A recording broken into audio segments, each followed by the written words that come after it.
अस्सलामुअलैकुम। मोहम्मद अज़हर सिद्दीक अपने programme political diaries के साथ हाजिर खिदमत है। 30 मई बरोज़ पीर सुबह 7 बजे आप ये प्रोग्राम देख रहे होंगे। बहुत अहम हफ्ता है। पंजाब की किस्मत का फैसला होना है और पंजाब पाकिस्तान मुस्लिम लीग नून के पास नहीं रहना। नोट कर लीजिएगा, ये मैं बता दूं। कब तक रेंगते लटकाते रहेंगे। सुबह पंजाब आइन का आर्टिकल 130 फिर बैकग्राउंड पे जा रहा है। काबीना ही नहीं है भाई यहां पर, और उसके लिए क्या प्लानिंग हो रही है कि इसको लटकाया जा रहा है मामले को। किस लिए? ताकि वो आइन के आर्टिकल 48 के तहत नए गवर्नर की तैनाती के लिए, हाँ जी 25 दिन गुजर जाएं और वो नया गवर्नर यहाँ तैनात कर लें, फिर यहाँ काबीना मिनिस्टर तैनात करें और जो भी काम करना है वो सारा प्रोसेस करें। और हाई कोर्ट ये इलेक्शन अगर इलीगल डिक्लेयर, मैं तो बड़ा क्लियर हूँ, मैं तो आई डोंट थिंक सो, मुझे और कोई ग्राउंड नज़र नहीं आती यार। ये इलेक्शन तो इलीगल डिक्लेयर होना है। हमजा ने यहाँ वज़ीर आला नहीं रहना, ये मैं बता दूँ आपको। मैं इस पर बड़ा क्लियर हूँ। और फिर क्या होना है यहाँ, ये क्यों अहम हफ्ता है, चलें बताते हैं आपको। सबसे पहले तो सुप्रीम कोर्ट में, हाई कोर्ट में, इस्लामाबाद हाई कोर्ट में 3 member bench governor Umar Cheema का केस देख रहा है। उमर चीमा के रिमूवल का आइन का आर्टिकल 101 चल रहा होगा, उसका आर्टिकल 3 पढ़ लीजिएगा। प्लेयर ऑफ द प्रेसिडेंट पे गवर्नर को रिमूव किया जाता है। इसमें वज़ीर आज़म का कोई ताल्लुक नहीं है। इसकी इंटरप्रिटेशन होनी है। तैनात करते ज़रूर है, रिमूव करते नहीं है। चलें, ये आप लोगों के लिए, आसानी के लिए, बताने के लिए कि आप फैसला आप कर लीजिएगा। और बज़ाहिर ये नज़र आ रहा है कि शायद स्प्लिट डिसीजन आए उसमें, और लेकिन 3 मेंबर बेंच है, जिस तरफ चला गया। हो सकता है मेजॉरिटी डिसीजन सेम ही हो, तीनों बेंच का कंसेंट अपना एक ही मामले पे सब इकट्ठे हो जाएं, और उसमें क्या होगा कि गवर्नर को रिमूव करने का इख्तियार वज़ीर आज़म को सौंप देंगे, कि जो कि वह तैनात करता है तो रिमूव भी कर सकता है। लेकिन मेरी इंटरप्रिटेशन क्लियर है। रीज़न क्या? There are certain logical reason. Logical reason ये है कि किसी को अगर हटाना है, ये स्वीट विल पे हटाना नहीं है। तो ये प्लेयर ऑफ द प्रेसिडेंट का मतलब ये है कि वजह आ जाए ना। आज आपको शक्ल अच्छी नहीं लगी है, कपड़े अच्छे नहीं लगे हैं, तो आप उठाकर फेंक दें। इसलिए कॉन्स्टिट्यूशन ने, आइन ने ये लफ्ज़ लिखे हैं, खाली वज़ीर आज़म पे नहीं छोड़ा है। मैं तो ट्रू इंटरप्रिटेशन यही समझता हूँ, यही एक्सपेक्टेड है।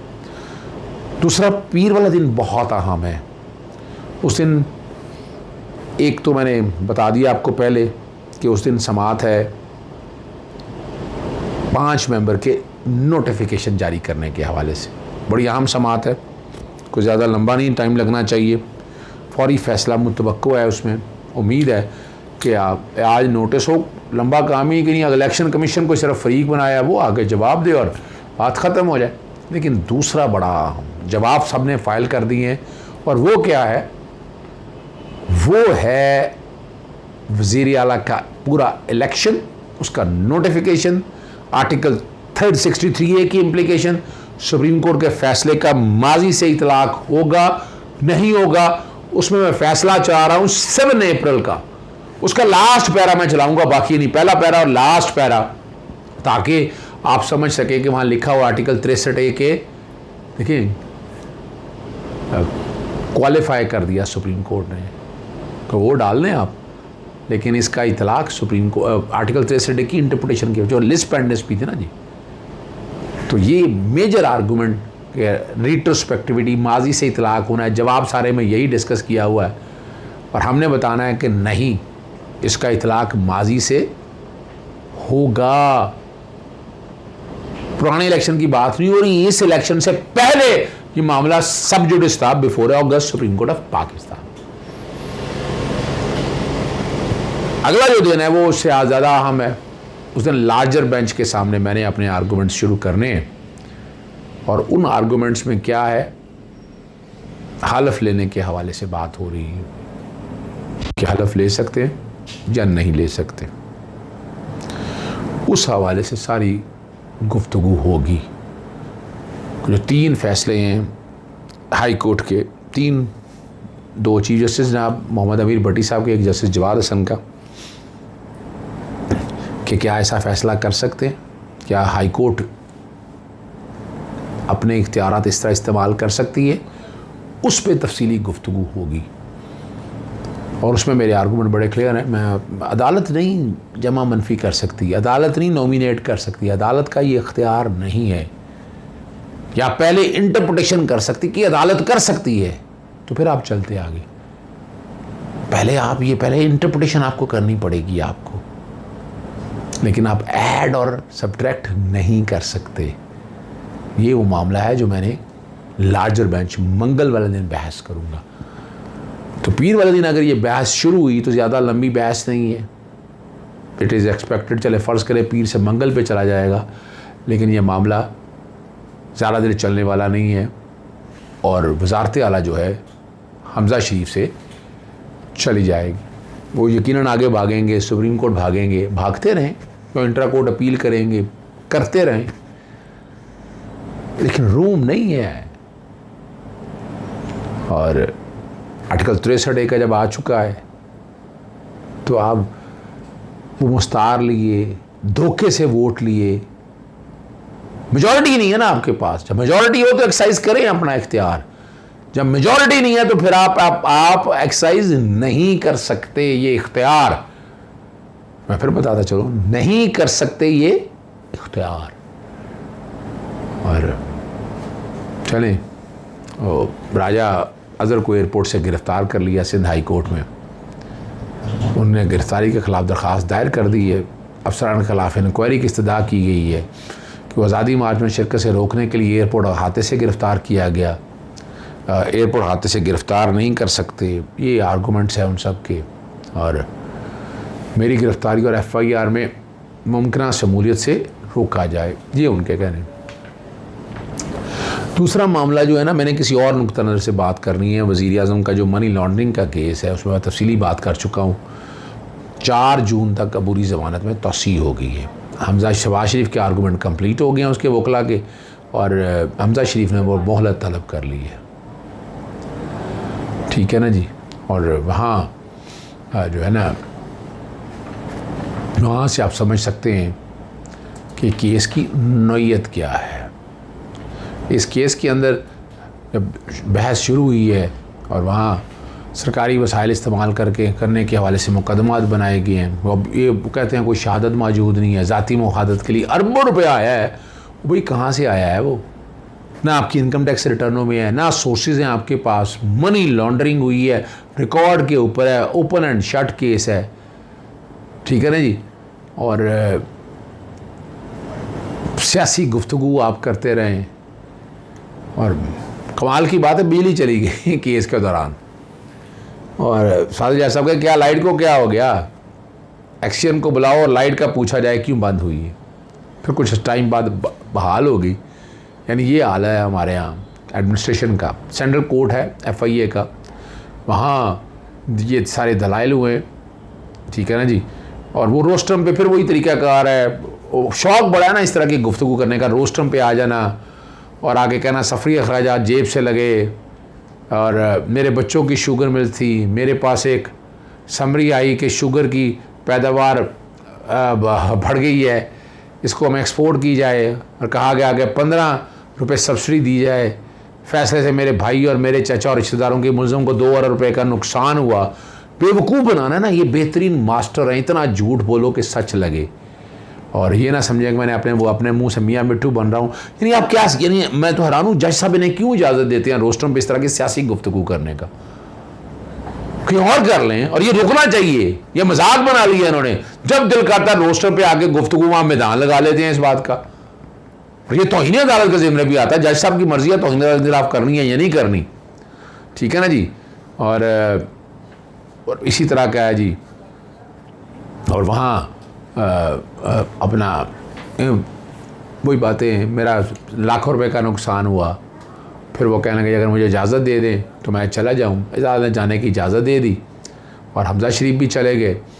और हाँ, फिर वो गुफ्तगू बाकी, कोई भी पैसे आए तो हर तरह से उसे देखा जा सकता है, ये भी देखा जा सकता है ये पैसा गैर कानूनी एक्विटी में इस्तेमाल हुआ है। उन्होंने कहा कोई एक FIR 8 अरब 35 करोड़ में बने और ये अकाउंट में बेनामी मुश्ताक चीनी के हैं। अब मुश्ताक चीनी का भाई है ही कुछ नहीं, सोर्स ही कोई नहीं है। 8 अरब से ज़्यादा रकम उस अकाउंट में, तो उस मुश्ताक चीनी के ख़िलाफ़ FIR दर्ज क्यों नहीं की गई?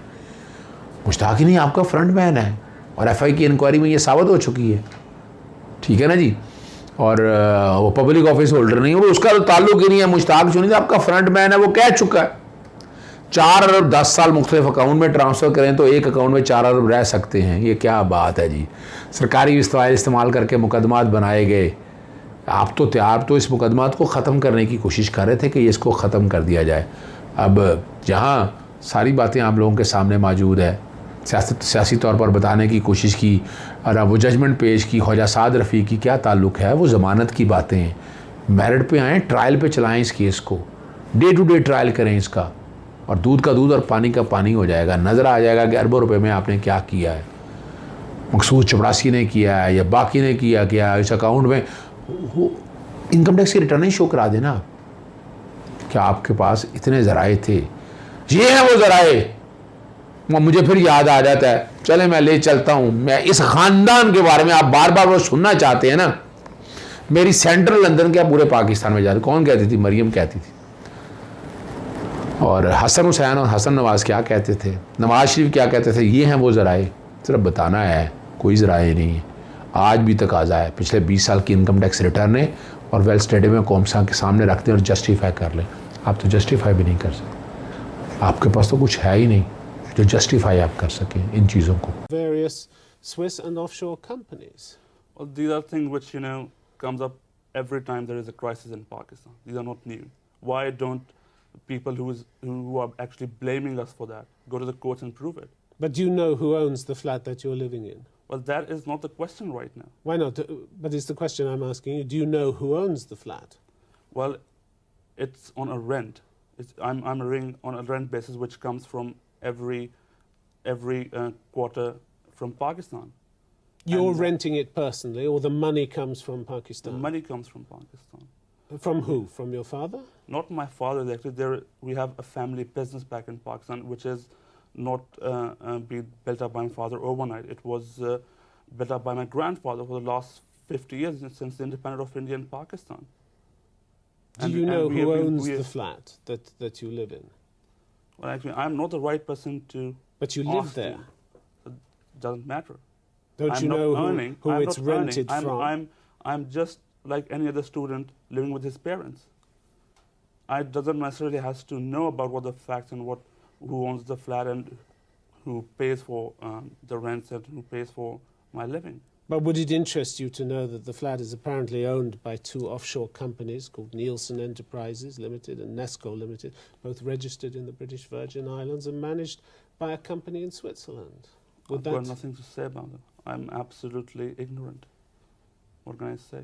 मेरी सेंट्रल लंदन में प्रॉपर्टीज तो दूर की बात है, मेरी पाकिस्तान में भी कोई प्रॉपर्टी नहीं है। मैं अपने वालिद के साथ रहती हूँ और मुझे समझ नहीं आई कि मेरी और मेरी वालदा की और बहन भाइयों की प्रॉपर्टीज ये कहाँ से निकाल के ले आए हैं।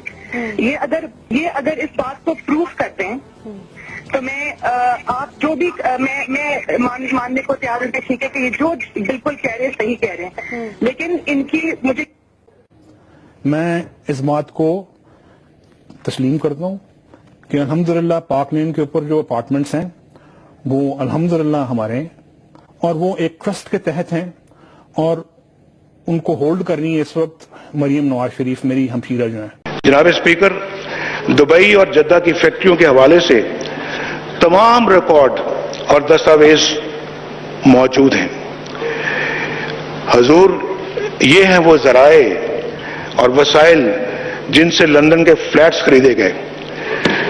जनाब स्पीकर,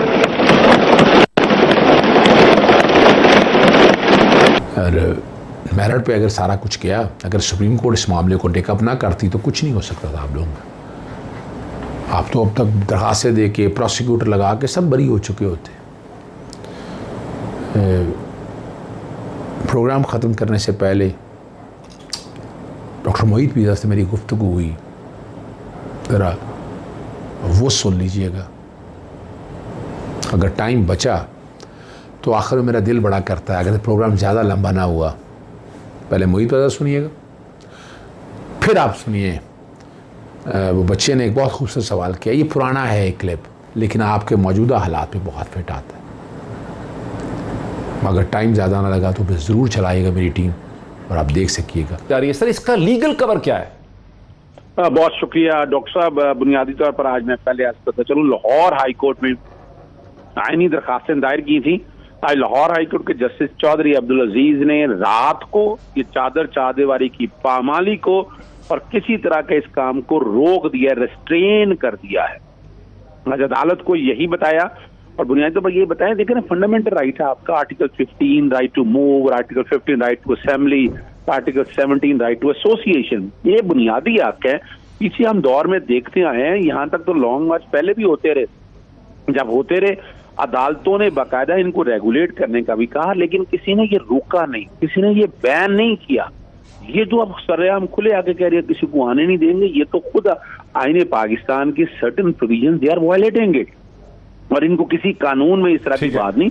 ये मेरा राइट है। क्या कोई लीगल कवर है इसको? ये MPO 16 तो नहीं है, ये मेंटेनेंस ऑफ पब्लिक ऑर्डर 16 जो है उसको इस्तेमाल कर रहे हैं क्या? देखिए वो ये बड़ी मजेदार और ये मुज़ाहका खेज बात है जब इनको दो बातें रह जाती हैं इनके पास। 144 लगा दें। अब 144 तो बुनियादी तौर पर आपको खास मकसद के लिए लगाएंगे। पूरे पंजाब में 144 लगा दिया, ये कानून के तहत लगा सकते हैं। 145 ब्लैंकेट पावर नहीं देता। दूसरा, मेंटेन ऑफ पब्लिक ऑर्डर के हवाले से यहाँ कौन सी ऐसी हालात है, you have to justify the reason. क्या आपने नुक्से अमन को अगर कर रहा है तो ये तो लॉन्ग मार्च के लिए जा रहे हैं, और ये पंजाब के अंदर तो कोई नहीं है ना। आप रेस्ट्रेन कर रही हैं कोई लाहौर के अंदर ही। लाहौर को कैसे रेस्ट्रेन कर रहे हैं? तो उसने तो इस्लामाबाद के जाना है और उसने इस्लामाबाद में पहुंचना है। और पंजाब हुकूमत इस हवाले से कैसी इस तरह के ऑर्डर पास कर सकती है? ये ब्लैंकेट ऑर्डर है और इसमें लाहौर हाईकोर्ट भी बड़ा वाज़ेह तौर पर कह चुकी है इस तरह का विमिसिकल ऑर्डर आप पास नहीं कर सकती। ये जितनी एक्सरसाइज हो रही है ना डॉक्टर साहब, वहां अदालत से 4-5 गुजारिश की है। क्या लाहौर हाईकोर्ट ने जबानी कहा है कि अपने ऑर्डर्स इशू कर दिए? क्या लाहौर हाईकोर्ट ने अपने ऑर्डर्स इशू कर दिए? ये जबानी कहा है?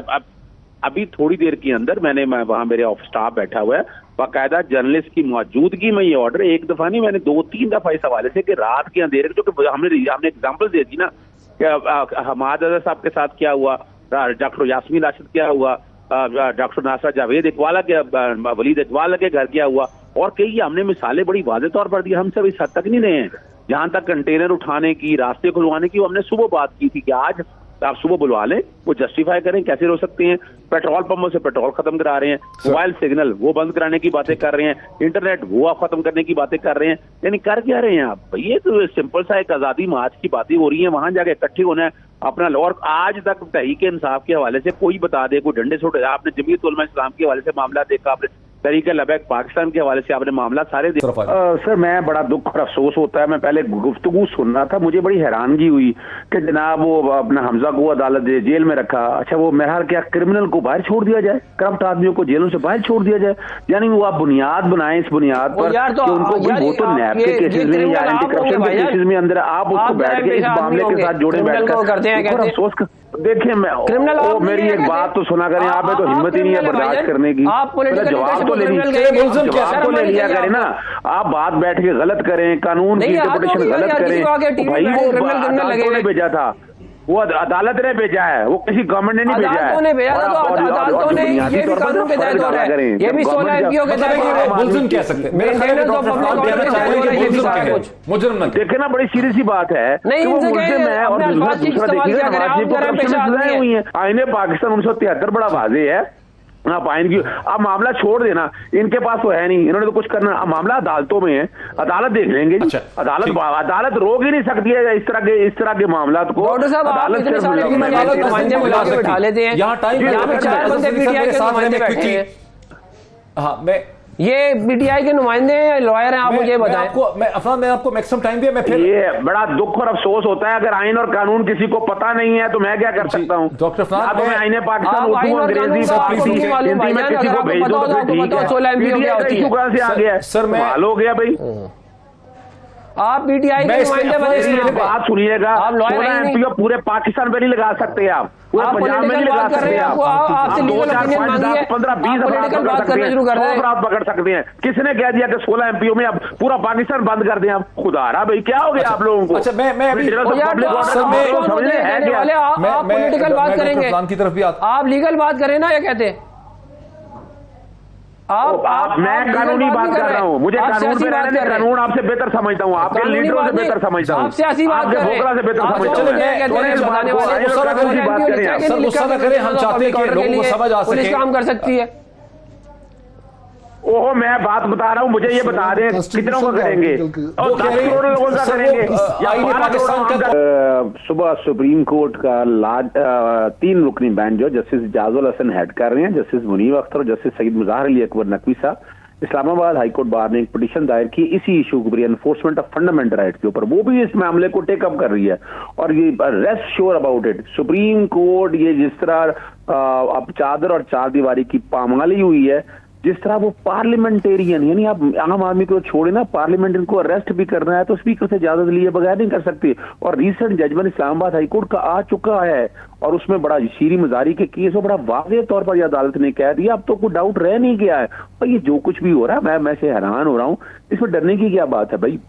आप हर को वहां पर आने दें, उस बात को प्रोटेस्ट करने दे। अभी तक हिस्ट्री को या तो बता देना कि इस कॉन्टेक्स्ट में आकर कोई ऐसे हालात और वाकयात, तो उन्होंने जो डिमांड रखी है, डिमांड उनकी जेन्युइन है और with the passage of time ये तो बात साबित हो गई है। अब देख रहे हैं डिफेक्टेड मेंबर तो आउट ऑफ द गेम, वो तो सारे निकल गए यहाँ तक, वो तो वोट भी कास्ट नहीं कर सकते। अब तो बात ही कोई रहेगी, जो जस्टिफिकेशन जिस कॉन्टेक्स्ट में लाना चाह रहे थे वो भी खत्म हो गई है। अब तो आपके पास लीगल जस्टिफिकेशन ना पंजाब के अंदर है, आप आईनी तौर पर सोचे ना, कानूनी तौर पर सोचे, इसका हाल मौजूद है। आपको चाहिए खुद ही इस्तीफा देके या खुद ही छोड़ दे कि नहीं भाई नया इलेक्शन कराएं, आप आए यहाँ पर और वहां आकर अपना वफाकी हुकूमत के अंदर पार्लियामेंट में आए, उन्होंने कहा जी मैं वोट ऑफ कॉन्फिडेंस लेता हूं, क्योंकि आपके पास मोरालिटी भी नहीं रह गई है और जस्टिफिकेशन भी। बड़ा आसान हल है और वो कोई ऐसी बात नहीं है। अगर आपके पास वाकई मेजोरिटी है, पंजाब के अंदर भी मेजोरिटी है, वहां भी मेजोरिटी है, बजाय इन चक्करों के, ये इन सारे मामला पे। और दूसरी बात वो क्या कह रहे हैं, वो कह रहे हैं रिलेक्शन की तरफ जाएं। और उनकी अगर देखा जाए, जब ये हुकूमत गिराना चाहते थे तो उनकी डिमांड एक थी गिराकर नए इलेक्शन बनाए जाए, अर्ली इलेक्शन हो जाए। अब जब हुकूमत चली गई है तो नए इलेक्शन की तरफ जो आपने इजाज़त चाहता हूँ। अस्सलाम वालेकुम, अल्लाह हाफिज़, पाकिस्तान जिंदाबाद।